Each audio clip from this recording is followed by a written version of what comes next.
Praise the Lord. இன்றைய வாக்குத்தத்த வசனம் 2 சாமுவேல் 22 அதிகாரம் 2 வசனம்.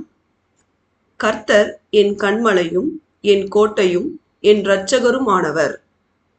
கிறிஸ்துவுக்குள் அன்பானவர்களே, சேனைகளின் கர்த்தராகிய இயேசு கிறிஸ்து நம் கன்மலையும் அடைக்கலமும் கோட்டையும் இரட்சகரும் ஆனவர். அவரை நம்பி இருக்கிறவர்கள் என்றென்றைக்கும் அசைக்கப்படாமல் நிலைத்திருப்பார்கள்.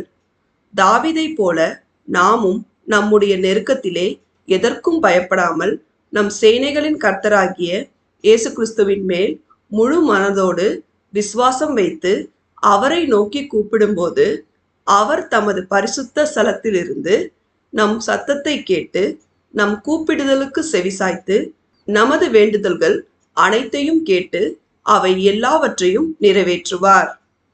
தேவன் நம் அனைவரையும் ஆசீர்வதிப்பாராக. ஆமேன்.